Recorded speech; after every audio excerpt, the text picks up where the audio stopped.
Learn, laugh and live with Bolton U3A Choir. My name is Paul Dyson. I'm the leader of the Bolton U3A Singing for Pleasure group. I'm sitting here amongst all these empty chairs because I'm looking forward to seeing a full audience this afternoon for our concert. Bolton U3A Singing for Pleasure is one of the oldest groups in the U3A Bolton. Some of our choir have been in it right from the beginning, back in the 90s. Since COVID, we haven't been all that active, but this is our first performance, so this is a real landmark for us today. We used to, before COVID, do quite a number of charity concerts each year in churches and other groups, and we haven't been able to do that since the lockdown. But we have become a little bit more active. We've twice sung at Victoria Hall for the Bolton Choirs Festival. And over the last year, our musical director, Wyn Conway, has made us much more confident, so we're ready to do a performance once again. The group meets twice a month, first and third Friday mornings, and we're just along the road at Claremont Church, which is a great venue for us. Our repertoire is a range of traditional folk and popular songs. Occasionally we venture into sacred melodies and even Latin lyrics. We're about 34 members at the moment, but we would like to grow. But we welcome all voices, soprano, alto and baritone. We don't make you do any auditions if you'd like to join us.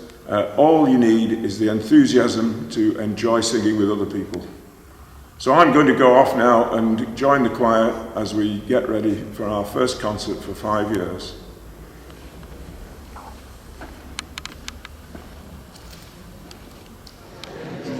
Now then, we're in for a real treat today.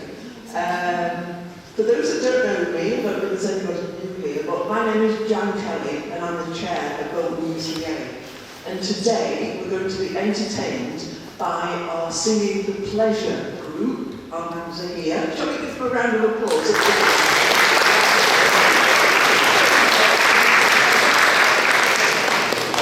Now, I don't know a lot about what they're going to sing, so I'm going to pass you over to Wyn, who's the musical director, and she'll tell us all about today's entertainment. Okay? There you go. Well, it's lovely to see so many people out here today. Well, you know, before the days of television and radio, our ancestors, they didn't sit watching a screen to be entertained. They did the job themselves. Isn't that right? And one of the favourite occupations of that was to have a sing-song. And that's what we're having today, really. We're going to sing the songs that were popular songs from beginning in the 1200s and going up to Victorian days. And if you want to sing along with us, please swell the sound, we'd be very happy. If you know the tune and you don't know the words, you sing la la la, we are a band. So, the first song we have for you is Summer is a-Comin' In. And there. Now you see, as it says here, it's the oldest manuscript of an English secular song in existence. The manuscript is in the British Museum and it was found in this monastery in Reading, and a monk called Brother John of Thornset wrote it out in 1226. Now it's a bit of a mystery why Brother John was writing out a secular song, because his job was to be writing the plain chant music used in the church services. Secular songs belonged to the peasants, the common people. They were not written down, because very little was written down before the Norman Conquest. And so all the songs were passed on by oral tradition. You know, you listened and you learned them and you sang them. But strangely enough, this manuscript was found, and therefore we have it. Summer is a-Comin' In is a celebration of summer coming in. Well, we thought it was earlier this week, and maybe it will come again. It's it's a celebration of the cuckoo and of new life in nature. Yeah?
To notice is that the music is written on 6 lines and 5 spaces.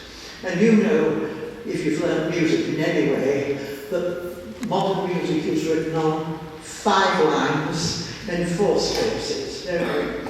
But this was 6 lines and 5 spaces. And 5 lines and 4 spaces was not a God-given rule. It took a long, long time to establish what was the best way. And some time ago, there was an exhibition in St. Peter's library in Manchester of ancient manuscripts. And I went to see it, and I was astonished to see that there was all sorts of ways. It went as far as 10 lines and 9 spaces, you know, that had been experimented with. But of course, you're reading music very quickly. You've got to keep the beat, you know, you're moving, and to try and pick out your note from 10 lines and 9 spaces is very difficult. So obviously, in the end, 5 lines and 4 spaces was agreed as a good sort of thing to read.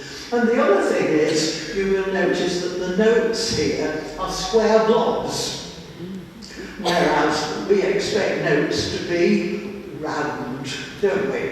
Round notes. Why are they square blobs? Because the writer was writing on parchment with a quill. Yeah? And it was, the quill would be cut off with a, you know, straight at the end, you see? So he dips his quill in, and he hasn't got a point, so he goes, and that's little squares come out.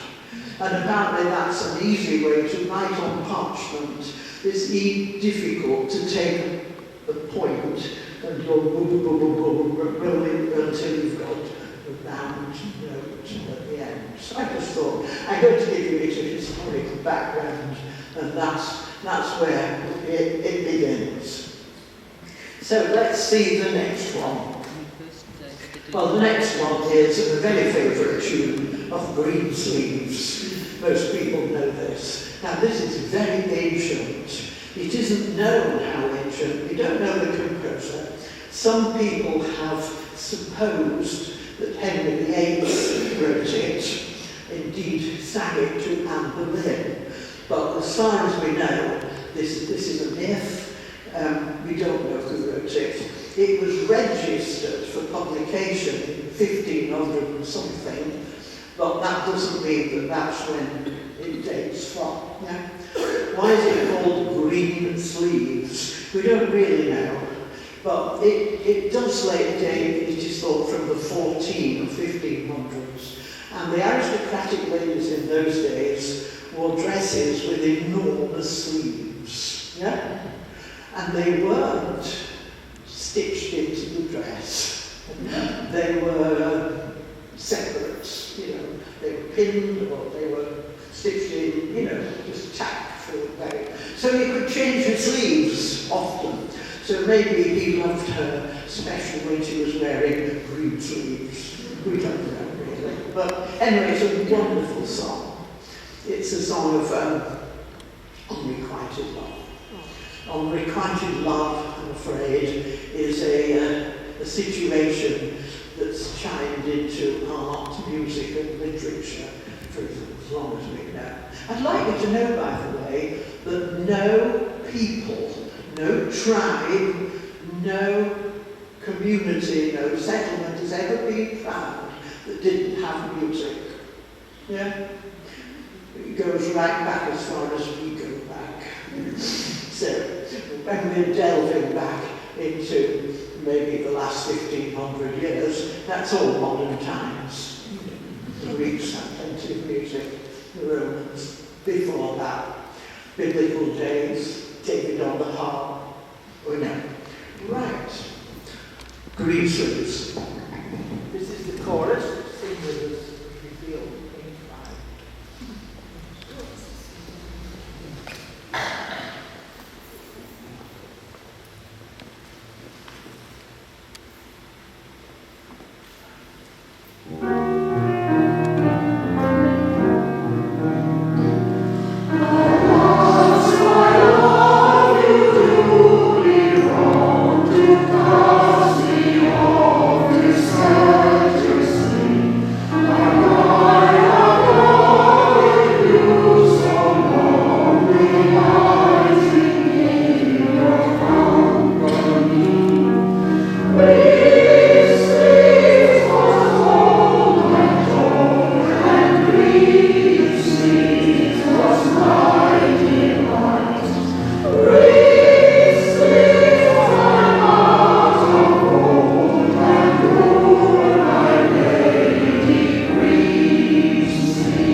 the invention of printing in the 13th onwards, it was a long time after that that music was printed, because it was, setting up the typescript in quite a different way to print music.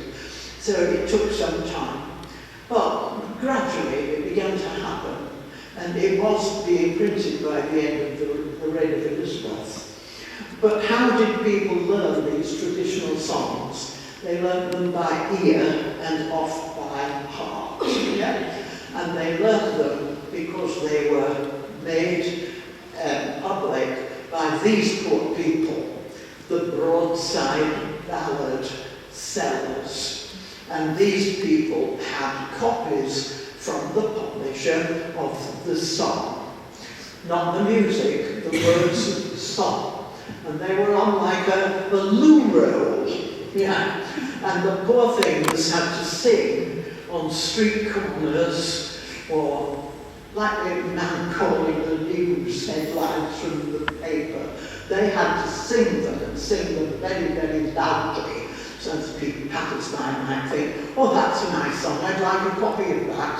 And then they just ripped one off and gave it to them and took their copies for it. And that's how songs were published before they were published by publishers. So our song is The Lover and His Lass. And the slide indicates that the song would have been accompanied most likely on the lute or even the guitar, which was around in those days. Now we have a composer for this song, Thomas Morley, as you see, 1557 to 1602. So we're moving up. And Thomas Morley, I'll tell you a little bit about him. He was a very, very important composer in those days. He wrote over, it is thought, 2,000 songs, and this is the only one that we really know about now, except from a madrigal also. Anyway, he came from the humble origins as the son of a Norwich brewer of beer, and he rose up from being a choir boy in Norwich Cathedral to being the organist of St Paul's Cathedral in London. So he also became involved in music printing, and in 1599 he published the first ever book of songs for voice and lute, and that book contained this song. It's a setting of words by Shakespeare, and we're going to sing it for you now. The chorus is written, and if you want to join in with us, please do. Thank you.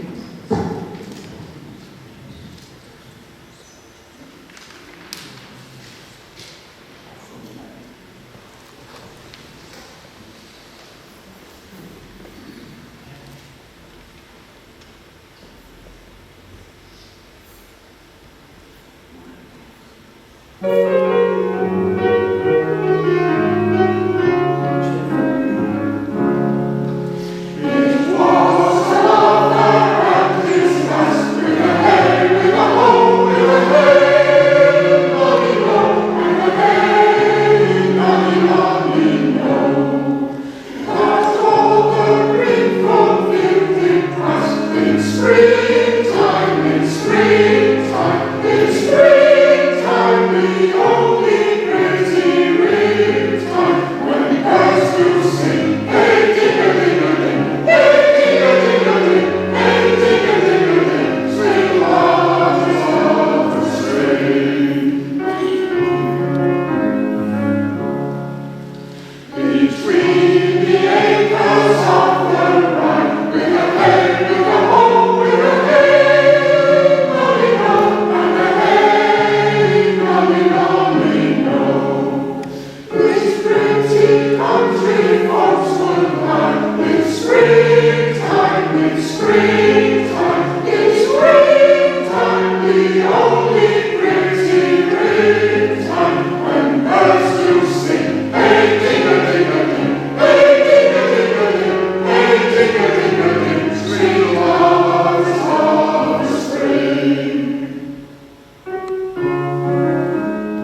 Come follow. Yeah. Come follow is a round. We have the composer here, John Hilton, and he took a degree in music in Cambridge, and he graduated in 1616, and in 1628 became organist at St Margaret's Church next to Westminster Abbey in London. So round singing was tremendously popular in those days, in the taverns, the pubs, in other words, or wherever people got together, because round singing is so delightfully easy, really. You know, you're all singing the same thing, but at different times. And it's fun, and it sounds all right. Sounds a bit of a jumble, as a matter of fact, but still, we're going to try and make it sound sensible, and we're going to attempt it in 3 parts. First of all, we sing it in unison for you, and then in 3 parts. Rounds were often very bawdy, rude songs, as a matter of fact, and even the poet Milton, we have a round with the words by the poet Milton, and the words are very rude indeed. So,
our next song is a ballad, which is a song that tells a story.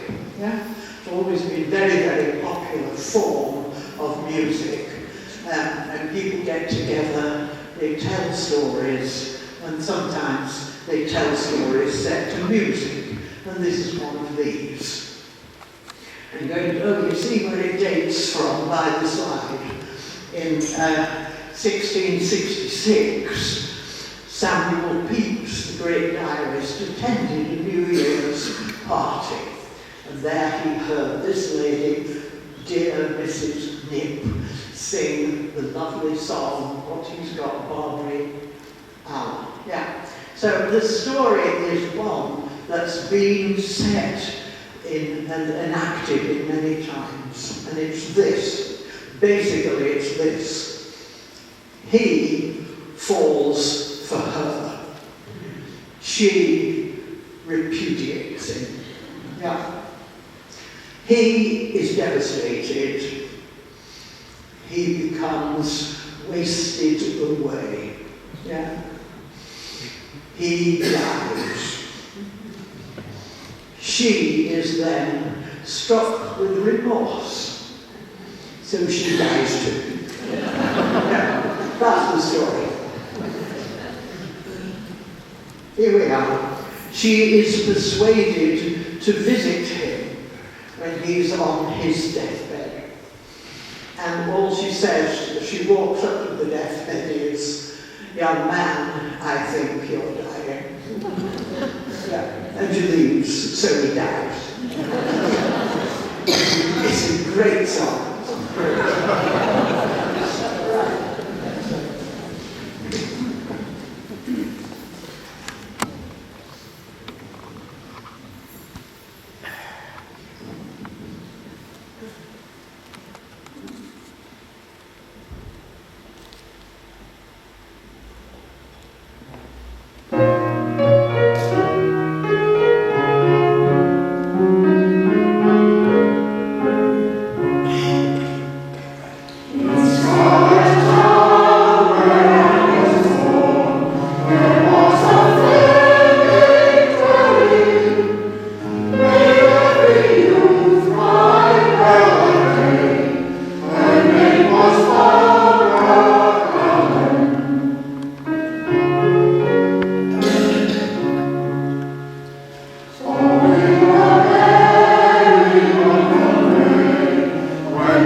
They date from the 18th century, 18th century, 1700s, and this was the era of slave trading, when in this country, I think almost the national economy was based on the slave trade. And these songs are in some way connected with it. So, you know what the trade was?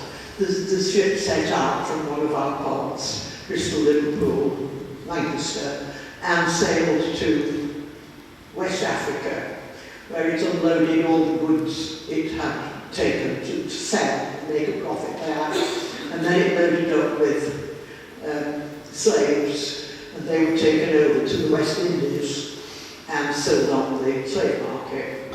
And then the ship was loaded up with the produce of the West Indies, rum, sugar mainly, and brought back here. Very, very profitable trading indeed.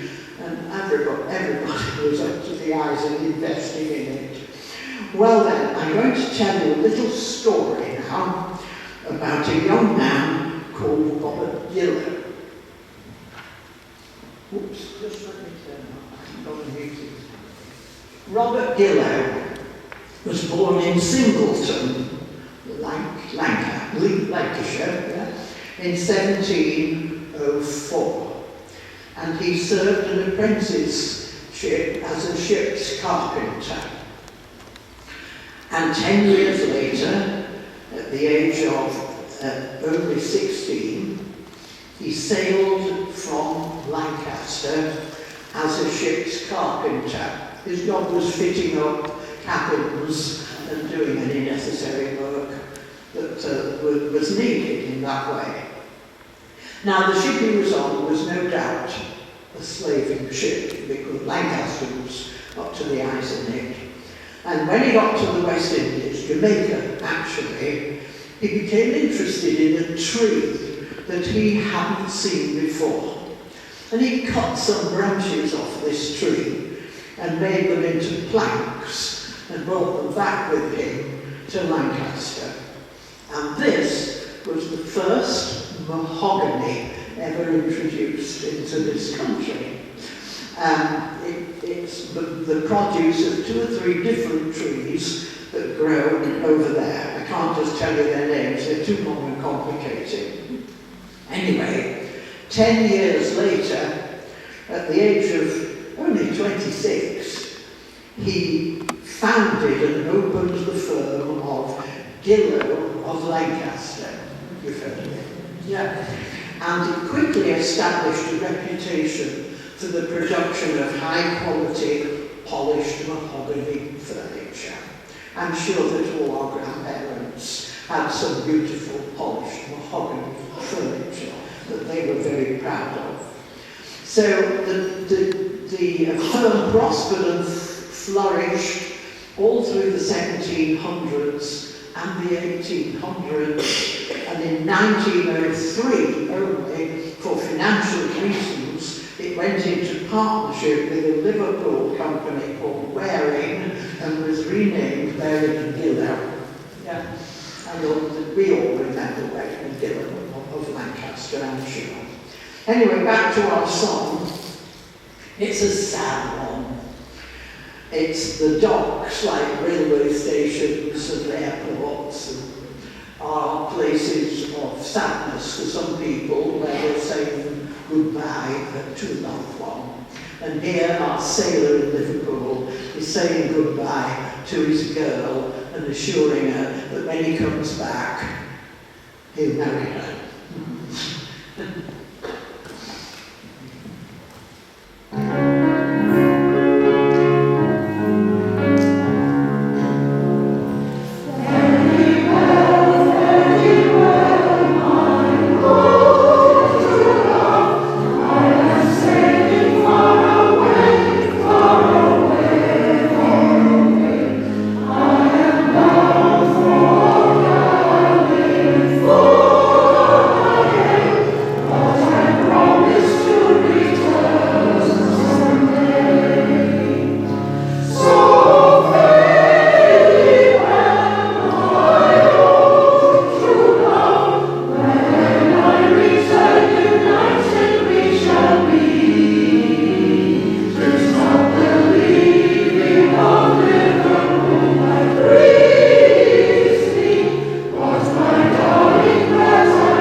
a leader would make up lines and everybody else would join in with the chorus, you see. So they made them up as they went along.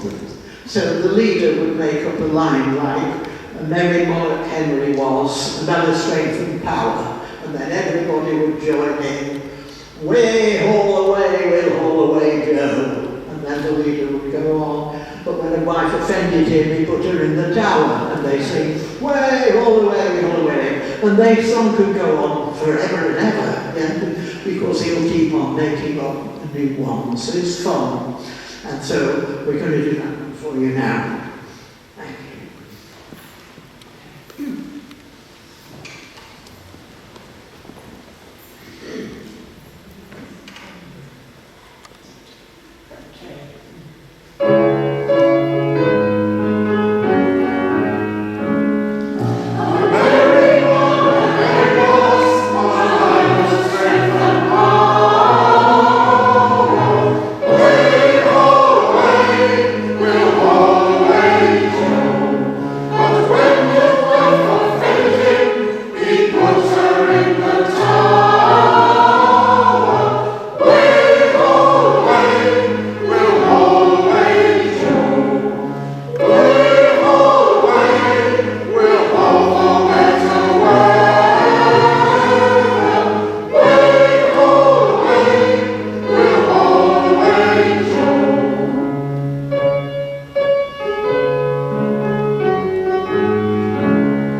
To the later 18th century, and we have two songs from that era. And this one, we know the date, the composer, and we know the date of publication, as it's written there. Now, the poet, Leonard McNally, married a Yorkshire girl called Frances Lansall. And he married her in 1787. Her family owned a property in Richmond, Yorkshire, called Hill House, and hence he christened her the Lass of Richmond Hill. Yeah? And that's how it came about. Well, the song became enormously popular. And when it reached London, of course, they thought they'd never heard of Richmond. Is it Yorkshire? I didn't say Lancashire. It's Yorkshire. They don't know that. So they thought it was Richmond, London. Yeah. And this happened a lot. Have we got the pub, Maureen? Yeah. The pub. This is to this day. This pub is there. It's on the internet. Lass of Richmond Hill, and apparently there were pubs all over the place called the Lass of Richmond Hill, so it became a very, very popular song. But anyway, we know better. She's definitely of the north. And you may well have sung this song at school. Am I seeing people nodding? Right, yeah, we did. So the chorus is up there for you to join in with if you'd like to. Yeah. Oh, but first of all, I must tell you that he commissioned an artist to paint this picture of her, and it really is a picture of her. So that really is the Lass of Richmond there.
Another traditional song, composer unknown.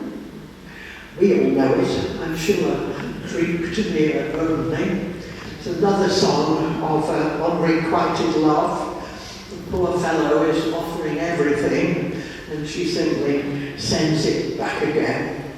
And it's a lovely song, and I just hope you enjoy it, and that you can sing it along with us.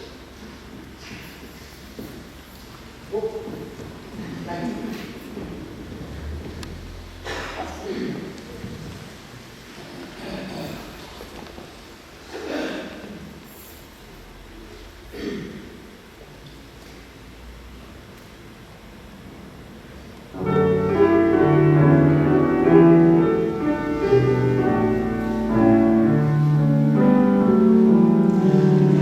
To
Now we have two spirituals to sing for you.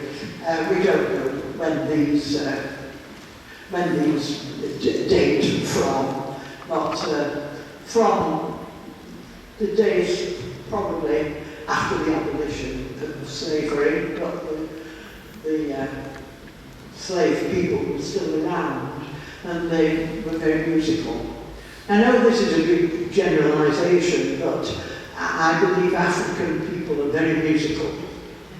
You know, very, very musical.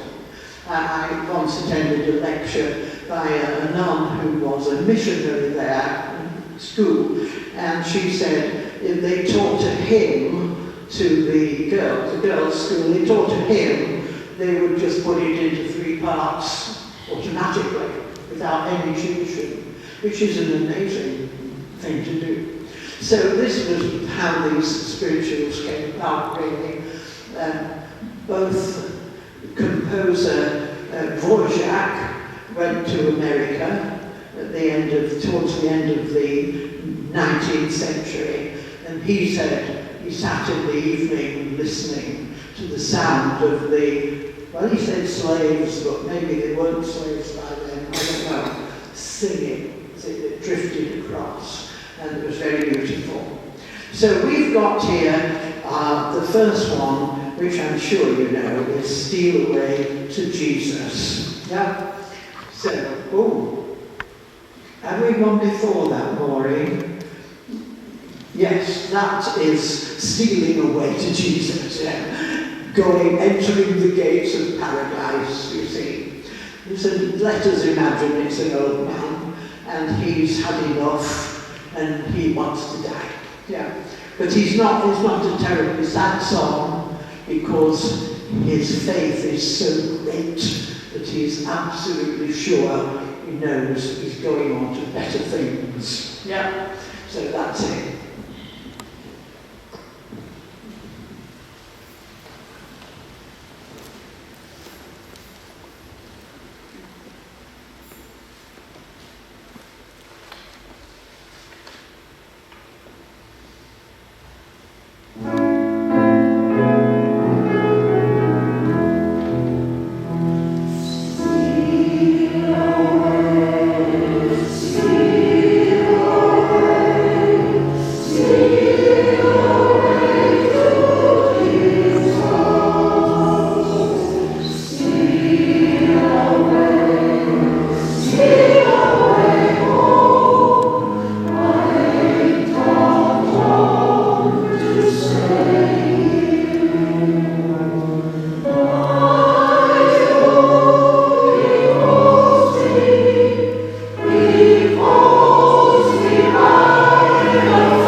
final song we have for you is the second spiritual, Let My People Go.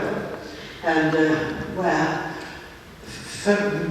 Pharaoh, Moses is going to Pharaoh to say, God says, you've got to let us go. And if you don't, you're in for it.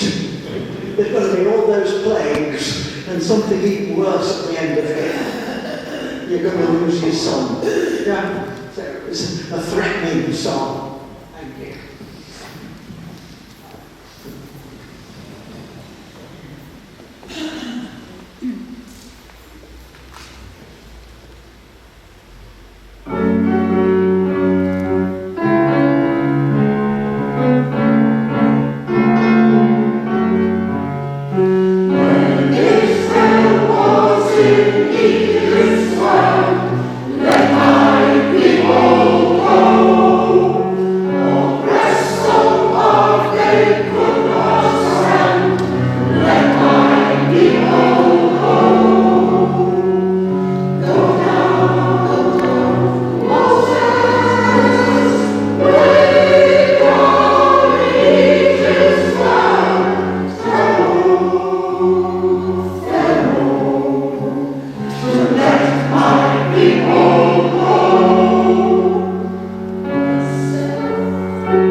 Thank you very much for your warm appreciation of our efforts. Three of our choir members have been in the choir ever since it started in 2007. You may guess who they are if you like, but they're going to appreciate it. It wouldn't be complete without us saying thank yous, particularly to our accompanist Chris. Chris is always highly...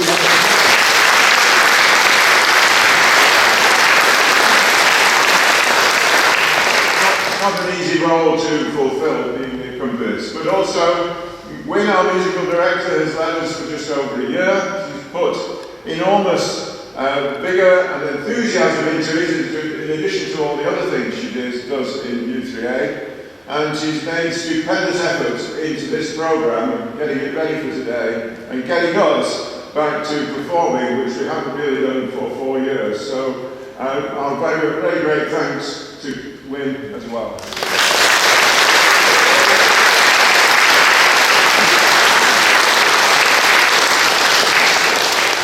And if you fancy joining us, singing for pleasure, we meet twice a month down the road at Claremont Church, and we don't require any auditions. So thank you.